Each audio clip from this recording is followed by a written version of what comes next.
Welcome back to the Deep Dive. Today, we've got a set of sources that, frankly, paint a startlingly different picture of the uranium story in Niger. The narrative you're probably hearing is that it's a failing, high-risk place, ripe for nationalization. So, our mission today is to use this material we've got and really investigate if that narrative is, well, completely backward. It's a huge topic, and if you're wondering why you should care about mining permits in West Africa, the answer is, pretty simply, global energy security. Right. We are seeing a massive nuclear renaissance right now. I mean, it's coming from all sides. Decarbonization goals, extending the life of old nuclear fleets, SMR. The small modular reactors. Exactly. And the big one nobody was really ready for, the insane power demand from AI data centers. So all that points to one thing. A critical, unprecedented supply problem for uranium fuel. Utilities are realizing that if they want power in 10 years, they need to lock down fuel sources, today. And it's not just a demand shock, right? It's also a major geopolitical crunch. I mean, look at where the supply comes from now. Russia's Rosatom, their state nuclear corporation. It controls something like 40% of global enrichment capacity. Since 2022, Western utilities have been, well, desperate. Desperate is the right word. And when you look past Russia, the supply is so heavily concentrated. You've got Kazakhstan, which is just a giant in extraction, then your traditional players like Canada. But the market needs a new, stable, high-quality alternative to sort of balance things out. And that is precisely where Niger is stepping in. It's moving from being just a peripheral player for France to suddenly a critical global option. We have to lay out the basic numbers here.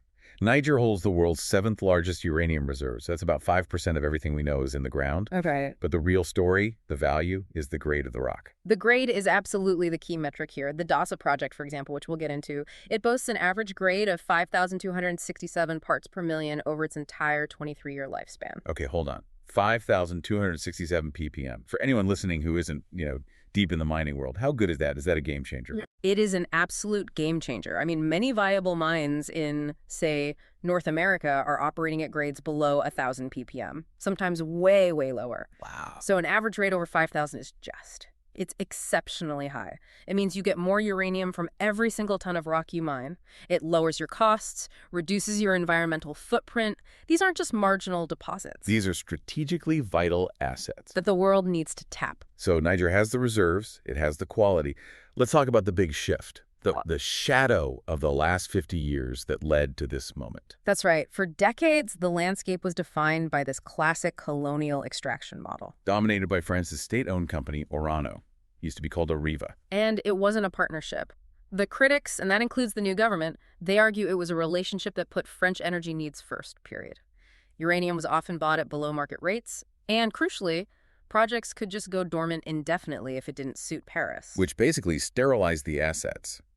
The resource belonged to Niger, but the control over its development was external. Until July 2023, the military government transition sent a very, very clear signal. A Niger-first approach. And here's the distinction that gets lost in all the headlines about instability. This is the most important point. This is not arbitrary seizure.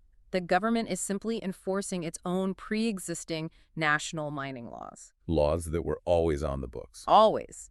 And those laws say you either actively develop your permits on a reasonable timeline, show real investment, or you lose them. It's the rule of law being applied suddenly, which to a company used to ignoring it for decades. Well, that looks a lot like instability. The only thing that changed was the political will to enforce it. Which brings us to this perfect analogy that we found in the sources. It really clarifies it for you, the listener. Think of Niger as a landlord who's finally decided to enforce a long-ignored lease. For years, the tenants, the big mining companies, held the property, sometimes for 15, 17 years. No improvements, no investment. Just sitting on it.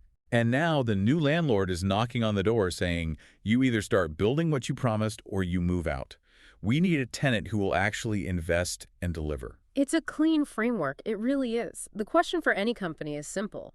Are you a real developer or were you just a speculator? Okay, so let's move from the analogy to the proof. Analyst reports are full of these boilerplate warnings, high-risk jurisdiction, West African coup risk. Right, you see it everywhere. But the sources we looked at provide a really clear counterfact. Let's just state it plainly. Not a single mining project in Niger, one that has complied with its legal obligations, has been shut down or nationalized. Not one. The actions have been targeted, legal enforcement. So let's unpack the Urano case. This is the big test case for that develop it or lose it mandate. Okay, so Orano is sitting on the Umuran deposit. It's one of the largest in the world. They'd held the permit since 2009, a very long time. And the timeline tells the story. Work was suspended back in 2015. Their reason was unfavorable market conditions. But think about what that meant for Niger. They held this massive, high-value asset completely off the market. For 15 years, no one else could develop it. The state gets no revenue. Billions in lost potential. And even when uranium prices started their big recovery after 2020, Orano did nothing. So the government waited, they audited the sector, and they saw strategic assets sitting idle for a decade and a half. And in 2024, the permit was revoked. It wasn't an act of hostility. It was a state enforcing its sovereign law, a demand for accountability. And to show this wasn't just about France, you have the GoviEx case. Right, a Canadian-listed company. They held the Matanuela project for 17 years. Since 2007, they had a deadline, July 3rd, 2024, to start construction. And when that deadline pressure hit, what did GoviEx do? Well, their first move was to initiate international arbitration. That's the standard play. But what happened next tells you everything about Niger's real intentions. They negotiated. In February 2025, GoviEx and the Minister of Mines signed a letter of intent. The goal was to find an amicable resolution. It signals they are serious about timelines, but they want to find a path forward with serious partners. Okay, but I have to inject some skepticism here, based on these same sources. The media is full of reports about coups, high-level political turmoil, diplomats being expelled. How do you square that with the idea of an operationally excellent environment? That is the crucial question, and it's where you have to separate resource sovereignty from political chaos. Meaning, the data shows that the political struggles, which are real, haven't directly translated into operational interference for companies that are actually compliant. Enforcing permits is one thing. The regional political chess game is another. And the proof for that, the aha moment in all this, is the global atomic DASA project. Exactly. This is the model. This company has received full, uninterrupted government support. Why? Because they are in full demonstrable compliance with their development plan. The government's actions here are the complete opposite of that hostile state warning label. President Tiani confirmed his support for DASA in August 2024, right in the middle of all the political shifts. And it's not just words. They formed an interministerial committee specifically to help the project, to expedite things like import permits and logistics. The government even put out a statement saying it has, quote, no intention to nationalize the DASA project. So the pattern is, if you meet your commitments, the state becomes your partner. And you see it on the ground. The DASA project is moving toward production. Their workforce is 98% Nigerian. This isn't just about jobs, it's about building local capacity. And the safety record. The safety record is incredible. As of late 2024, 779 days without a lost time safety incident. That is world-class operational excellence in any country, let alone one labeled high risk. The pattern seems undeniable. Orano, dormant for 15 years, loses its permit. GoviEx, sitting on a project for 17, gets forced into negotiation. Global Atomic, in full compliance, gets full ministerial support. It's simple. Niger enforces its laws and supports the companies that actually deliver. Okay, let's tackle the biggest tangible threat, logistics. The Benin border closure. That was the main export route through the port of Cotonou. Yeah, and this is often framed as internal chaos, but the sources are clear. This is a geopolitical negotiating tactic. It's external pressure. It is external pressure. It came from regional powers after Niger expelled French troops and started diversifying its partners. It's a supply chain problem caused by foreign policy, not a failure of governance inside the mine gate. And is Niger just waiting for that border to reopen? Not at all. They are moving fast to develop alternative routes. The sources suggest a massive pivot.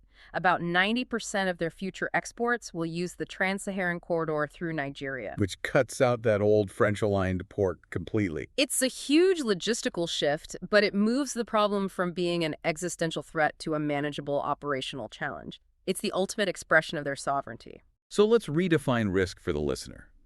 Based on all this, if you're a Western mining company and you're willing to invest, hire locally, and meet clear deadlines, like Global Atomic, your risk of arbitrary government interference is low. The government is your partner. But Niger is now undeniably high risk for the old guard. If your business model relies on sitting on permits, expecting special pricing, and minimizing local investment, then yes, Niger is extremely high risk for you. The rules are the same for everyone now. And what's fascinating is that the government is actively welcoming Western investment from the U.S., Canada, Australia. They're framing this whole thing as a geopolitical opportunity. They're essentially saying, we can help you escape the Rosatom bottleneck, but you have to come to the table as an equitable partner. So, to summarize this whole transformation, Niger has a new post-colonial mining model. Clear laws, enforced deadlines, zero tolerance for hoarding assets. And a genuine partnership for serious developers. It's a deliberate strategic pivot. And this matters for the global market, because Niger offers a critical, high-grade diversification opportunity. The companies that got it, that saw the end of the old era as an opportunity, not a risk. They're the ones building mines, hiring a 98% local workforce, and getting ready to produce uranium by 2026.